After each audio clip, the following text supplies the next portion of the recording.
That evening, I got home a bit earlier than usual. The air outside was thick with humidity, a clear sign that a storm was about to roll in. Stepping inside, the house was unusually quiet, eerily so. Normally, I'd hear Lisa bustling about, maybe the TV playing in the background, but there was nothing. After a long day filled with deadlines, meetings, and the usual grind, all I wanted was to kick off my shoes, grab a cold beer, and sink into the couch. Maybe I'd get a few minutes of peace before Lisa would start talking about her usual, insignificant daily activities. But the moment I crossed the threshold, something was off. It wasn't obvious at first, just a slight shift in the air. Heavier somehow, almost suffocating. I stood there trying to figure it out. There were no dishes clinking in the sink, no footsteps coming to greet me, just dead silence. For some reason, I found myself heading upstairs, drawn by an instinct I couldn't explain. Something in my gut told me I needed to go up there, even though I wasn't sure why. As I got closer to the top, I slowed down, moving as quietly as I could. That's when I heard it. A muffled sound, soft but unmistakable. A groan. My mind fought against it, not wanting to believe what my instincts were already screaming at me. My heart was pounding so hard it felt like it might burst out of my chest. Another moan, louder this time, followed by movement. The noise was coming from our bedroom. Our bedroom. I crept closer, each step feeling heavier than the last. The door was cracked open just enough for me to catch a glimpse of the mirror on the wall inside. And that's when I saw them. Lisa, underneath him, her face flushed, completely lost in the moment, oblivious to the fact that her husband was standing just outside. And him, Levi, my best friend, the guy who stood beside me at our wedding, who toasted to our future, the one person who had been a part of my life for as long as I could remember. He was on top of her, pressing into her in a way that made my stomach twist. The betrayal hit me like a punch to the gut. Couldn't breathe, couldn't think. All I could do was stand there, watching, frozen in place. Every instinct I had was telling me to burst in, tear them apart, make them pay for this, but I couldn't move. My fists clenched so tight my knuckles turned white, every fiber of me wanting to kick down that door and smash Levi's face in. I wanted to scream at Lisa, demand to know how she could throw away everything we'd built for a cheap thrill with him, of all people. But I didn't. I wouldn't give them that satisfaction. Instead, I backed away, just as quietly as I'd come. Each step down the stairs felt like it was weighted with all the anger and betrayal swirling inside me. But there was something else there too, something colder. Purpose. I wasn't going to confront them. Not now. Not like this. I had something far more satisfying in mind. When I reached the bottom of the stairs, I slipped out the front door without making a sound.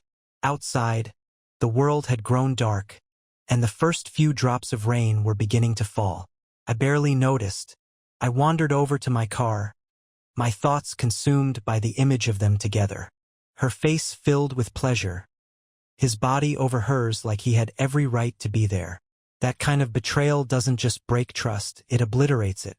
But I wasn't going to lose control. No, I'd let them think they were getting away with it. Lisa, that deceitful woman, would continue playing the devoted wife, pretending everything was fine, making dinner, kissing me goodnight. And Levi, he'd keep acting like nothing was wrong, like he wasn't screwing the one person he should have stayed away from. They thought they were being clever, hiding it from me, but they had no idea what was coming. A plan started forming in my mind, clear and sharp. I wasn't just going to expose them. I was going to take them apart piece by piece, strip away everything they valued. And the best part? They wouldn't even see it coming. By the time they realized what I had done, it would be far too late. And Levi? He had no idea how personal this was about to get. He adored his wife, Carol, always flaunting her like some prize he'd won. Well, if he wanted to destroy my family, then it was only fair I dismantled his. I wouldn't just take Carol from him. I'd make her mine. This wasn't going to be some petty affair. This was about power, about control, about revenge. I wasn't going to rush it like Levi had with Lisa. No, I'd take my time, savor every moment of their downfall. I started the car, the engine rumbling to life as the rain came down harder, pounding against the windshield. My grip on the wheel loosened slightly as a cold, grim smile spread across my face. This wasn't the end of my marriage. It was the beginning of their destruction, and I was going to relish every second of it. That night, I drove aimlessly through the rain, the rhythmic patter against the windshield echoing the storm raging inside me. The anger was still there, but now it was controlled, sharper, focused. The initial shock of seeing Lisa and Levi together had worn off, and in its place, a cold, calculated resolve took hold. Revenge wasn't something you rushed into with blind anger. Couldn't be messy or impulsive. No, I wanted to tear them down methodically, so when they finally realized what had happened, they'd be standing in the wreckage of their own making. Levi had to be my starting point. I parked in a dimly lit lot, the rain hammering against the car as I sat there, my mind racing with possibilities. Levi always carried himself with an arrogant confidence, as if he could take what belonged to me without suffering the consequences. In his mind, I was just a naive pushover. What he didn't realize was how well I knew him, his life, his weaknesses, and most importantly, his wife, Carol. She was the key to unraveling him completely. Levi and Carol had the picture-perfect life, or at least that's how he liked to portray it. They had the suburban dream. A nice house, a couple of kids, and that damn white picket fence. He flaunted it at every opportunity, smug about his supposed accomplishments. But I knew better. And what better way to destroy him than by taking what he valued most? His perfect little family. This wasn't going to be a shallow affair where I'd seduce Carol and boast about it later. That wasn't enough. I wanted something deeper. I wanted to make her doubt everything she thought she knew about Levi. I wanted her to fall for me, to genuinely believe that I was the better man, the one who could give her what she craved. And when the time came, Levi would witness it all fall apart. The life he cherished crumbling right in front of him. What made this plan even more satisfying was how easy it would be. I knew Carol's insecurities, her fears, the things Levi never cared to notice. She wasn't like Lisa, loud and brash. No, Carol was softer, more thoughtful, but fragile in a way that Levi never seemed to appreciate. To him, she was just a trophy to parade around, someone to smile for family photos and make him look good. But I had seen the cracks in their relationship long before any of this happened. I had seen her vulnerability, and now I was ready to exploit it. As I glanced at my phone, I debated whether tonight was the night to make my first move. But no, patience was key. I couldn't rush this. It had to be flawless. So, I drove home, slipping back into the role of the unsuspecting husband. Lisa had no idea that I knew about her betrayal, and that was my greatest advantage. When I stepped inside, I could hear her humming softly upstairs, probably getting ready for bed. Each note felt like a mockery now. I walked into the kitchen, grabbed a drink, and heard her coming down the stairs. She was wearing one of my old t-shirts, the kind she used to love sleeping in. What once seemed endearing now felt like a twisted joke. "You're home late," she said casually, filling up a glass of water, as if everything was perfectly normal. The audacity of it, the way she pretended nothing had happened, sent a shiver down my spine. "Yeah," I responded, keeping my voice neutral. "Got stuck at work." She came closer, kissed me on the cheek, and said she had missed me. I smiled, but it was cold and hollow, a mask I'd perfected over the past few days. "Missed you too," I lied, as naturally as breathing. As she turned to go back upstairs, I watched her, wondering how long she thought she could keep this up. She had no clue what was coming. Neither did Levi. They both believed they were safe, that their dirty little secret was hidden. But the ground beneath them was already shifting, and they didn't even know it. The next day, I set my plan in motion. I sent Carol a casual message, nothing too obvious, just a friendly check-in. We'd known each other for years, so it wouldn't raise any red flags. I asked her how she was doing, maybe if she wanted to catch up sometime. Her response came quickly, almost too quickly. It was like she needed a distraction, something to pull her out of the miserable excuse of a relationship she had with Levi. Within a few days, we'd made plans to meet for coffee. There was nothing unusual about us meeting up. Levi and I were close, and the four of us had spent plenty of time together over the years. But this time was different. This was a calculated move, and Carol had no idea what I was setting in motion. We met at a quiet cafe, the kind of place where people minded their own business. Carol looked exhausted, worn down by life. She smiled when she saw me, but it didn't reach her eyes. "Thanks for meeting me," I said, keeping things light and friendly. "It's been a while." "Yeah, it has," she replied, her voice tired, as if she'd been carrying the weight of the world on her shoulders. "Things have been busy." I didn't need her to explain. I already knew what she meant. Levi wasn't the golden boy husband everyone thought he was. I encouraged her to talk, asking about the kids, her art studio, all while carefully studying her every word, her every expression. The cracks were there, just waiting for me to widen them. And then, the conversation turned personal, right where I wanted it. "I've been struggling with everything lately," she admitted, her gaze dropping to the table. "It's like Levi and I are drifting. We're not connecting anymore." I leaned in slightly, my voice low and full of sympathy. "I'm really sorry to hear that, Carol. You deserve better than that." Her eyes met mine, searching for something, validation maybe, and I gave it to her, knowing exactly what she needed. "You've always been such a good friend," she said, a touch of relief in her voice. "I don't know what I'd do without people like you." I smiled warmly, though it was all an act. "You're never alone. I'm always here for you." She smiled back, but it was a sad smile. And I knew, at that moment, she was exactly where I wanted her. There it was, a faint smile on her lips, the kind that belonged to someone slowly realizing her seemingly perfect life wasn't so perfect after all.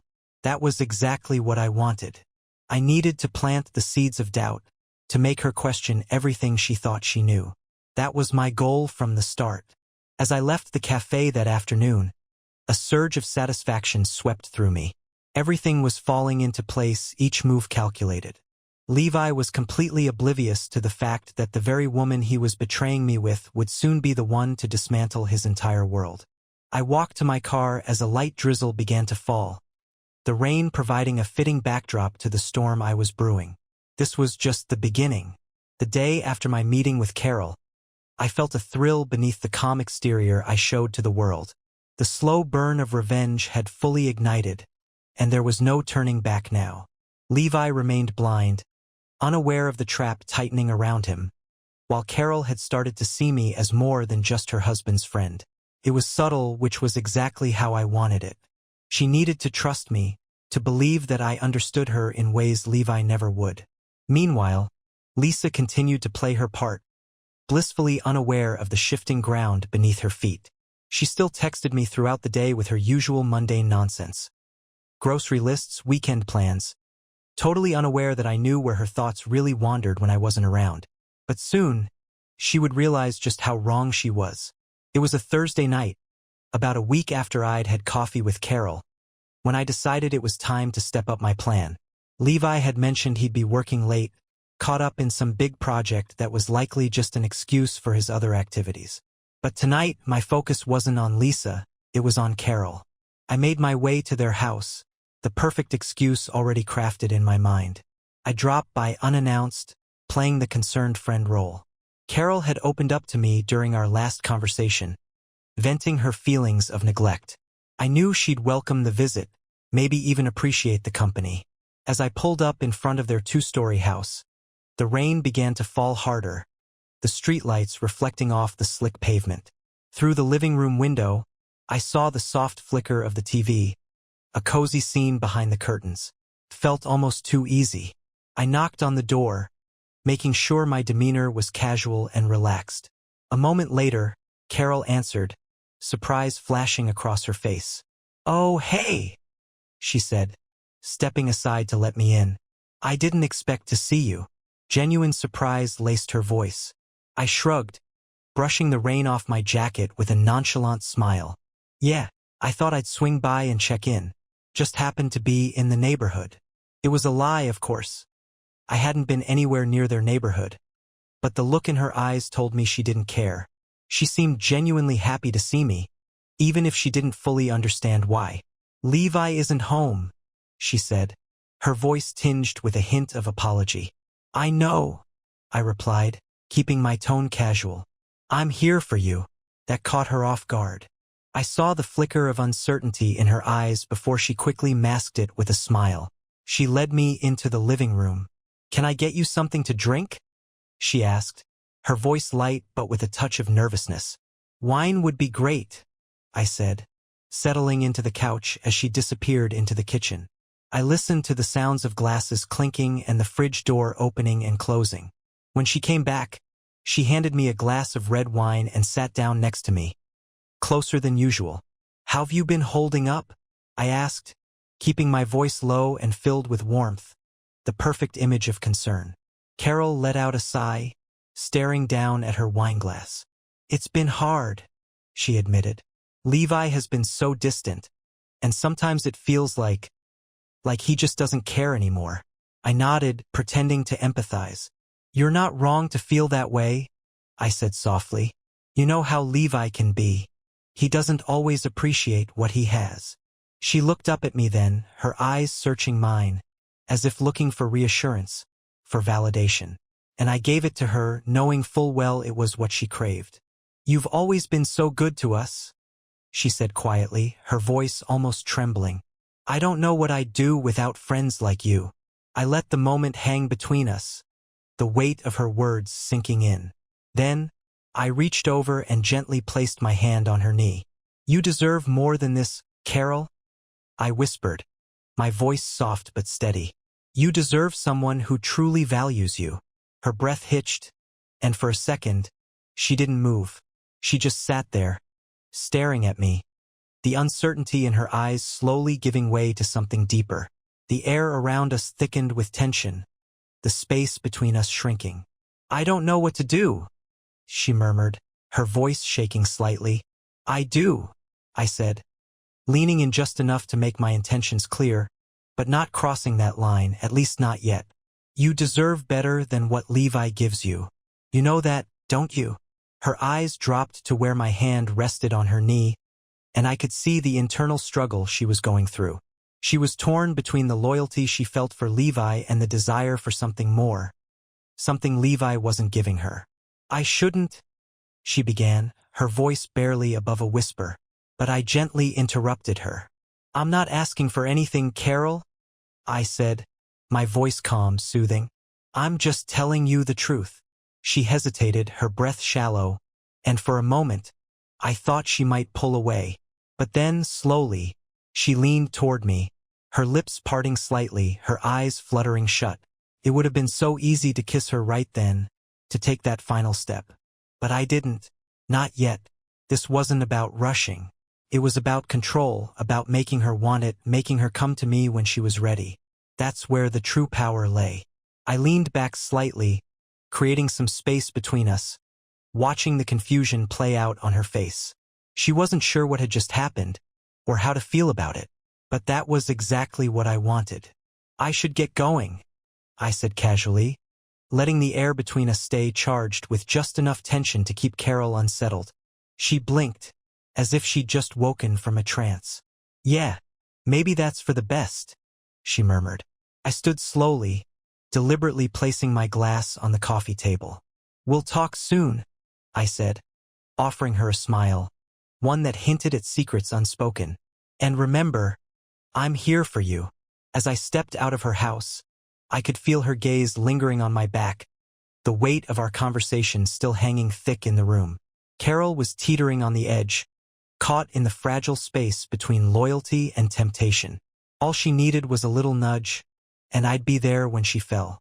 By the time I reached my car, the rain had tapered off, leaving the air cool and damp. I paused for a moment, savoring the intoxicating sense of control. Levi had stolen Lisa from me, my wife, my life, but he had no idea that I was setting him up for the exact same fate. Only this time it was being executed with far more precision and patience. When it all unraveled, Levi wouldn't just lose Carol, he'd lose everything he held dear. But for now I was content to wait. I would let the tension build, let the betrayal simmer beneath the surface until it was ready to boil over. The following days passed in the disquieting calm that had become my new reality. Lisa continued her charade, sending me sweet but empty texts, playing the role of the devoted wife while sneaking off to meet Levi. They had grown careless, maybe even convinced they were too smart for me to catch on. Watching her drift through the house, oblivious to the impending collapse of her little fantasy, almost made me laugh. The cracks were widening. It wouldn't be long before their illusion shattered. In the meantime, I played my part flawlessly. I showered Lisa with attention, compliments, spontaneous date nights, thoughtful gestures that kept her off balance. If she noticed any change in my behavior, she didn't mention it. Too wrapped up in her affair, she likely assumed I was still in the dark. It was the perfect ruse. But my real focus was on Carol. Since that night in her living room, I could sense the shift in her. She began reaching out more often, confiding in me, sharing her frustrations and doubts in a way that felt increasingly personal. Each time she leaned on me, I pulled her further away from Levi, driving a wedge between them that he couldn't even see. By the end of the week, I knew it was time to take things to the next level. Levi, in his arrogance, had mentioned a work conference he'd be attending out of town. It was almost laughable how clueless he was, proudly sharing details about his trip, completely unaware that his absence would give me the perfect opportunity to move in on Carol. On Friday evening, I sent her a message. Nothing too direct, just a simple, "How are you holding up? Need some company?" Her response was almost immediate. She was home alone and would appreciate the distraction. It was exactly the opening I needed. The drive to her house was quick, but my heart raced with anticipation. The rain had stopped for the night, leaving the streets gleaming under the streetlights. The cool night air carried a sense of inevitability. Tonight I was going to push things a little further. When I arrived, Carol greeted me with a tired smile. "Thanks for coming," she said softly, stepping aside to let me in. "It's been a long week." I could see the exhaustion etched into her face, the weight of Levi's neglect pressing down on her. She looked like someone carrying far too much for far too long. This was exactly what I had been waiting for. "I'm always here when you need me," I said, giving her that familiar, reassuring smile that had become second nature. We settled into the living room, where the lights were low, casting a warm, intimate glow. She poured us both a glass of wine, a casual gesture that felt electric in the stillness. I sat beside her, close enough for her to feel my presence, but not so close as to make her uncomfortable. Not yet. At first, we chatted about the usual work, the kids, the day-to-day details of her life. But as the wine flowed and the night deepened, the conversation shifted. Slowly, her walls began to crumble, just as I had planned. "I just don't know how much longer I can pretend everything's fine," she confessed, her voice barely above a whisper.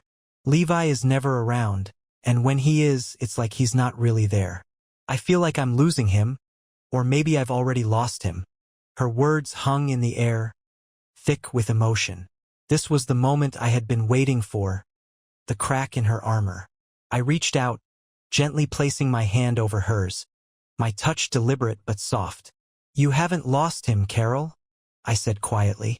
"But maybe it's time to let go of something that's not there anymore. You deserve more than to feel like an afterthought in your own marriage." Her eyes lifted to meet mine, wide and searching for something, validation, maybe, or hope. "I don't know what to do," she whispered, her voice tinged with desperation. "I've tried everything to make it work. I feel so alone." "You're not alone," I replied, my tone steady and reassuring. "I'm here. I've always been here." And then, without hesitation, she leaned in. Her lips brushed against mine softly, tentatively, as if testing a boundary she had never imagined crossing. I kissed her back, slow and deliberate, savoring the moment just long enough before pulling away. My breath remained calm and steady, as if this was exactly how it was always meant to be. Carol's eyes widened, shock flickering across her face, as if she couldn't believe what had just happened. "I shouldn't have done that," Carol stammered, instinctively pulling back, covering her mouth with her hand. "I'm sorry." I shook my head gently, my voice calm and reassuring. "Don't apologize. You haven't done anything wrong." I could see the turmoil in her eyes, the confusion and guilt battling it out. She was trying to make sense of the storm that had just swept her away. "But what about Levi?" she asked, her voice thick with uncertainty. "Levi isn't here, Carol," I finished for her. "And if he was, would he even notice what you're going through?" Her silence was telling. It was the confirmation I needed. She had crossed the line, and deep down she knew it. But the truth was, she didn't regret it, not really. She was caught in that space between guilt for betraying her husband and the undeniable relief of feeling something real again.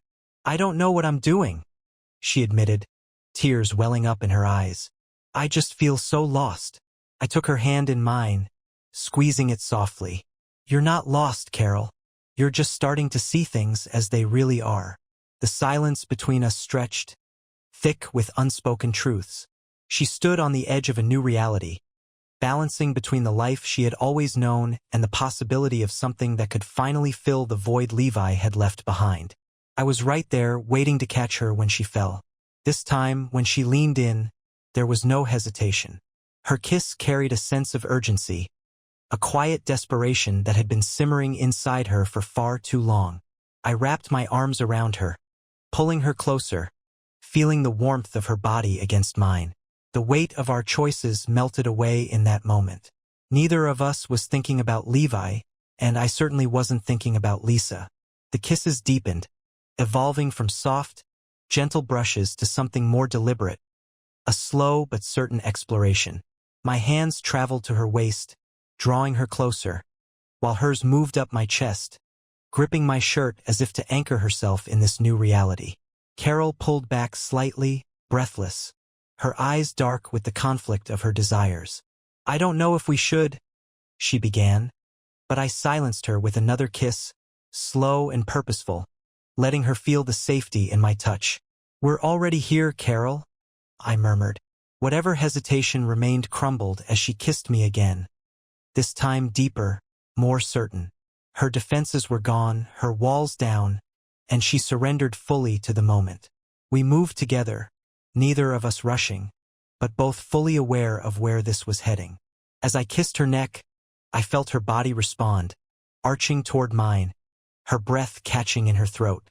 My hand slipped under her shirt, tracing the soft skin along the small of her back. When we finally made our way to the bedroom, the tension that had been building between us broke, giving way to the passion that had been simmering for too long. There was an unspoken understanding between us. Any guilt or hesitation that might have lingered was washed away. The hours blurred into a whirlwind of stolen moments, whispered confessions, and touches that felt both familiar and forbidden. We took our time, savoring every touch, every lingering caress. But as the night wore on, the passion overtook any restraint, and we gave in completely, leaving nothing unsaid or undone. When it was over, we lay in the darkness, the room quiet except for the sound of our breathing slowly returning to normal. Carol rested her head on my chest, her fingers tracing soft patterns along my arm. "I never thought I'd do something like this," she whispered, her voice thick with exhaustion but tinged with relief. I didn't respond. I simply held her, my fingers gently running through her hair as I stared at the ceiling. I could feel the shift within her, the realization that she had crossed a line she could never uncross. And a part of me reveled in it. Carol had been lost in her marriage for far too long, and now she was mine. As she drifted off to sleep, I felt that familiar surge of satisfaction. This wasn't just about the physical act, though that had been inevitable. No, this was about control. It was about turning the tables on Levi in a way he would never see coming. The beauty of it was that Carol would never suspect this was part of a larger plan. To her, it was a genuine connection, a moment born from neglect and loneliness. The weeks that followed that night unfolded like a slow march toward something darker. I kept the momentum going, carefully balancing my manipulation of Lisa and Levi while deepening my bond with Carol. She was completely caught up in me now, ensnared, and with every text and every touch, I pulled her further away from Levi. He had no idea the rift forming between them. Then, about 3 weeks later, we were all invited to another dinner party. It was a small gathering, casual and friendly, the kind of event that would have felt normal before everything had shifted. But nothing was normal anymore. Not after what had happened between Carol and me. Levi and Lisa were there, of course, playing their parts, pretending their affair was a well-guarded secret. They laughed with our mutual friends as if they weren't betraying the very people they claimed to love. I had to admit their act was convincing. But tonight wasn't about them. Tonight was about Carol. As we mingled, the room buzzed with idle chatter, casual conversations swirling around us. I stayed close to Carol, careful not to raise any suspicions. But it wasn't long before she found a moment to pull me aside. She gestured toward the kitchen, her face pale, her eyes wide with an emotion I couldn't quite place. Fear, or maybe something even deeper. Intrigued, I followed her, slipping into the kitchen where the noise of the party faded into the background. The door swung shut behind us, leaving only the quiet tension between us. I watched her, noticing the way her hands trembled as she nervously twisted the hem of her sleeve. "What's going on?" I asked, keeping my voice low, steady, though I could feel something was off. She inhaled deeply, her lips trembling as she finally met my gaze. "I don't know how to say this," she whispered, her voice barely audible. "Just say it," I urged, stepping closer, my mind already racing with possibilities. I could feel her anxiety spiraling, her chest rising and falling as she struggled to catch her breath. Then, in one sharp exhale, she blurted it out. "I'm pregnant." The words hit like a bomb going off, the impact of her revelation slamming into me. For a moment, I couldn't speak, the shock rolling through me, settling like a heavy stone in my gut. Pregnant. Carol was pregnant, and it wasn't Levi's child. I swallowed hard, trying to keep my composure while my mind raced through the implications. This wasn't something I had anticipated. I had been in control every step of the way, but now, this was a complication. "Are you sure?" I asked, keeping my voice low, searching her face for any sign this was a false alarm, a mistake. But her eyes told me it wasn't. She nodded, biting her lip as tears filled her eyes. "I've taken all the tests. It's real." A long, suffocating silence settled between us as we both struggled to process what this meant. Carol was pregnant with my child, conceived in the middle of this mess of betrayal and lies. And Levi, oblivious Levi, had no idea that the woman he thought belonged to him was carrying a child that wasn't his. "What about Levi?" I asked carefully, my voice tight, though I tried to keep it steady. I could feel a knot forming in my chest. "He doesn't know," she whispered, shaking her head. "I haven't told him. I don't want to hurt him." I stepped closer, feeling the intensity building inside me. "He's been hurting you for years, Carol," I said, my voice low but firm. "He deserves to know the truth. You deserve to be free of him." Tears streamed down her face as she shook her head again, refusing to look at me. "I can't tell him. I don't know how he'll react." I placed my hands on her shoulders, making her look at me. "Listen to me. This is our opportunity, Carol. Levi isn't what you need anymore. You know that. He's been neglecting you, treating you like you don't matter. You don't have to deal with this on your own. You have me now." She looked up at me, her eyes wide, the weight of my words slowly sinking in. "I don't know if I can do this," she murmured, her voice trembling, fragile with uncertainty. "You can," I insisted, my grip on her shoulders tightening just enough to hold her steady. "You don't have to face this alone. You don't owe him anything anymore." She hesitated, biting her lip as the tears kept coming. But there was a shift in her, a glimmer of realization. Her world had already changed, and whether she was ready or not, she knew it. She couldn't stop what was happening. "I'm scared," she whispered, her voice barely audible. I cupped her face, gently wiping her tears with my thumb. "You don't have to be scared. I'm here. We'll get through this together." The gravity of the situation hung thick between us as we stood there, the distant sounds of the party still humming behind the kitchen door. Carol was pregnant with my child, and Levi had no idea. The irony of it stung deep. He had stolen Lisa from me, taken what was mine, but now I had taken something far more important from him. The woman he believed was his, the life he thought he controlled. It was all slipping through his fingers, and he didn't even know it yet. The question that loomed was inevitable. What would happen next? We couldn't keep this secret forever. Eventually, it would all come out, and when it did, the fallout would be catastrophic. But that was exactly what I wanted. Levi needed to feel the full weight of his choices, to watch his life crumble in ways he could never have imagined. Carol took a deep breath, steadying herself as her hands instinctively moved to her stomach. It was a gesture that said everything, her understanding of the new reality she was now a part of. "We'll figure it out," I reassured her, my voice soft but firm. She nodded, wiping away the last of her tears, her resolve hardening. Okay. There was no turning back now. Everything had shifted. Soon everyone would know, but for now we would keep the secret a little longer. Let the tension build until it was ready to break. As we rejoined the party, the laughter and chatter enveloped us. Levi's laugh echoed through the room, and Lisa's bright smile beamed beside him. They had no idea that their so-called perfect world was teetering on the edge of destruction, that in just a few months, everything they cherished would be ripped apart. I caught Carol's eye as she glanced over at Levi, then back at me. There was fear there, yes, but something else too. Something darker, deeper. This was no longer just about betrayal. It was about the reckoning that was coming for all of us. The truth would come out soon enough, and when it did, the devastation would be undeniable.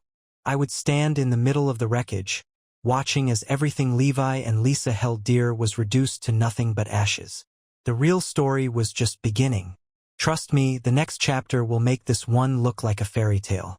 Don't forget to subscribe to our channel so you don't miss the continuation of this exciting story. There's much more to come. Stay tuned.